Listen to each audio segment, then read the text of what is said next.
Deepwoken has a weapon problem, and I'm not talking about any of the meta weapons, at least not this time. Sure, the Bloodfowler has weird desynced hitboxes, and every time they add a new weapon it power creeps everything else by having 30 passives and 15 new crits, but the main issue is that most of Deepwoken's endgame weapon roster can't compete. Even weapons which were once meta were nerfed or overshadowed by better weapons in time. When it is a regular occurrence for certain types of players to entirely switch builds on a near weekly basis due to nerfs and or new weapon releases, you know there's a problem with the weapons that we have in game, and the meta is maybe a little bit too volatile. With Agamatsu now heading Deepwoken development, I want to talk about some bad weapons, so hopefully we can get some positive balancing changes to make some worse weapons more viable. Along with that, check me out over at twitch.tv/Reaconteur, where I'll be live directly after posting this video, as I am at 4 PM Eastern Standard Time on Mondays and Wednesdays. Now let's get straight into it. Alright, so obviously the developers are reluctant to buff old weapons along with the release of new ones for a few reasons. First of all, and the most obvious, power creep. As new weapons get added, the developers need to do increasingly interesting things with them to keep them exciting for players. They also need to be good on release so people will use them. New mechanics, weapon properties, passives, etc., or just high stats. If a new weapon isn't cool and powerful, it might as well not be added,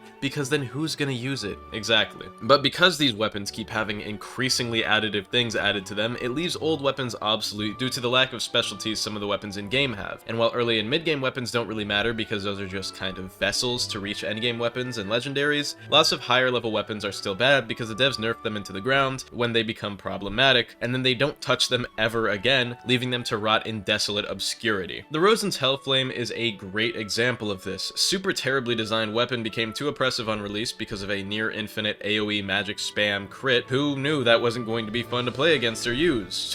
Everyone. But it managed to be too oppressive since you had no way to approach a Rosen's Hellflame user mid-crit spam. And while if any weapon in this video were to stay irreparably garbage, I'd want it to be this one, it really isn't cool how bad they made it. The main problem with it, however, is the fact that it's just poorly designed. The entire crit just needs changing for it to ever be a viable weapon in the future, because as it is now, they can't make the stats good and leave it with the crit it has now, because good stats with this crit wouldn't be fun to go against, especially because you can actually still cheese with it to a certain extent. If they were to fix this weapon, they need to entirely rework it, because it's fundamentally flawed. The second problem with certain legendary weapons is changes which fundamentally change the builds which use them. The best example for this is going to be the Light's Final Toll, which went through two major changes, but has also been recently and completely overshadowed by the Withered Death Knell. Regardless, this weapon's first change was the crit override, which, by the way, I always fucking hated the new crit. I used to main this weapon before Rapier and also after Pale Morning, and the crit override change they made just completely fucked with my build. That's my second F word this video, that'll be the last one. This video remains PG-13. Anyway, in time I got used to the change crit, even if I much preferred the Wave Neve crit. What I wasn't used to was my weapon's damage dropping to 24 because they added willpower scaling to it out of nowhere as a nerf.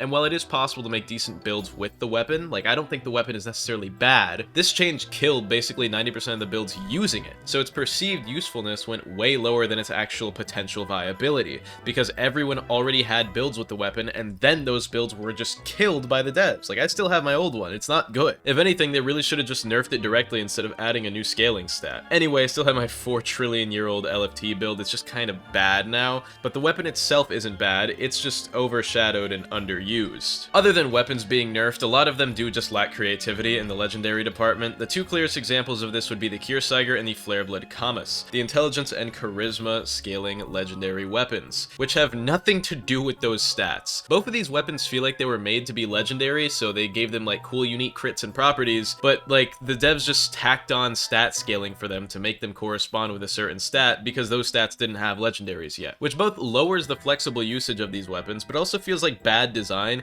because neither of these weapons accurately convey or portray the stats that they're associated with. When I think of a charisma weapon, I don't think of a railgun. The Vortex Echo would have been a better pick for charisma scaling as far as weapons go, and as far as the Flare Bloods go, I guess they're close to being representative of the stat they scale off of, but it's more so based on who they come from, being Chaser, who is said to be smart and experiment on stuff, rather than what they actually are. It would have been better if they actually just held off on adding them until Bloodrend came out as an attunement, and then made them scale with that before making the Bloodfowler. As for the Kiersiger, apparently Agamatsu thinks the Kiersiger is sneaky strong and underrated. Yes, he said this to me, but it does do half a bar on crit and can can go through parries, but when you gotta charge it up for that, it's kind of inconsistent. So I'd say if anything, make it more variable, because it's still super easy to dodge whenever you see the big ass purple AoE around the railgun shot user. So if they were to change anything about this weapon, I would say just make the tell for when the crit is about to come out less noticeable, because the huge purple orb that like surrounds someone right before it shoots regardless of charge time is a little bit telling. And if anything, make the charm last for 20 seconds instead of 10, because if you're having the charisma to actually use this thing, you have unnecessary theatrics and all the other charisma talents, which means your mantras, which are going to be way easier to land than the crit for this weapon, are charming for 20 seconds, but this thing only charms for 10 seconds. But then there's also the indirectly nerfed weapons like the Imperator's Edge. And yes, I know it was nerfed directly, but it only really became super unused when the devs kept giving it repeated nerfs, well, indirectly, to Fortitude talents, making Fortitude less viable, while this thing requires an insane 240 point requirement and investment to use as far as stat points go. With 80 strength, Fortitude, and medium, it is insane how not worth using it this thing is. First of all, it's a spear. Spears already have the innate issue of hitbox displacement. What's that, you may ask? Well, when M1ing with a spear, your character's hitbox, or your hurt box, moves forward before your strike comes through with your attacking hitbox from the spear, meaning that if someone with a higher swing speed weapon swings slightly before or at the same time as you, you actually get outswung and outranged and hit by things you normally wouldn't be, because the spear M1 just does that. It's another instance of a weapon just being poorly designed fundamentally, which doesn't even get into the fact that this weapon's highest scaling stat is Fortitude, despite it being equal requirements in all three of its stats. And if they just made it more even as far as the scaling goes, it wouldn't have been hit so hard by the Fortitude talent nerfs, making this weapon less worth using. They could literally buff it by reducing the Fortitude scaling and or increasing it on the other two stats, then it might actually be a half decent attunementless option again. Then we have the tier of weapons that are simply outclassed by better ones as they release, no nerfs needed. It's not far off to say that rapiers are the worst weapons in the entire game, undisputed. I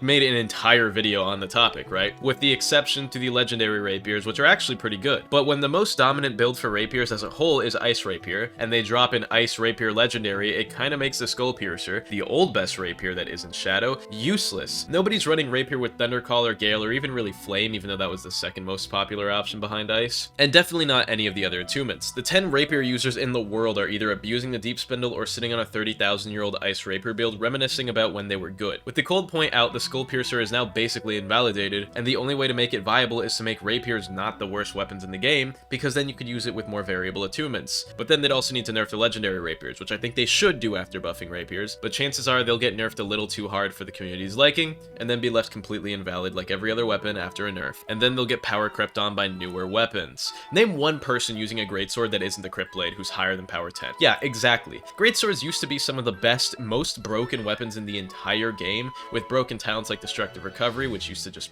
guard break on parry, good damage, and swing speed, which was only compensated for with slightly higher end lags, which were still only like 100 milliseconds compared to most weapons having like 60 or 70. So what the devs did do, nobody comment about the 6 or 7 I just did there. So what the devs did do was they reduced the damage, removed the broken talents, increased the end lag, and nerfed the good attunementless heavy mantras. They quite literally nerfed everything about greatswords like 2 to 3 years ago, and nowadays the only one you see is Crypt Blade, which might as well be a hero blade the way mage players be using it. So now greatswords are just kinda unusable trash, with the exception of one good one, which is an attunement specific legendary weapon, leaving the weapon unviable for 95% of players. Now I've covered a lot of weapons so far and their specific issues, but if there was one pointer I could give to the devs on how to improve the weapons I've mentioned, it would be to just look at the historical use cases for these weapons and their real life attributes, and make sure those apply to the game when they finally release the weapons rework update. Greatswords excel in real life at crowd control and outnumbered fights, so why not give them larger AoE swings and animations and make hitting multiple people per swing easier, which now gives them a good use case as overworld ganking and boss raid weapons. Rapiers can both slash and stab, so why not give a use case for stance changing? You know, that useless mechanic the devs wanted to make cool like 5 years ago and then they forgot about? Just do what people have been recommending lately, where you can use stabbing attacks for higher penetration and range, but then slash attacks for bleed and damage. For the Rosen's Hellflame, replace the crit and let the user put the rifle to the roof of their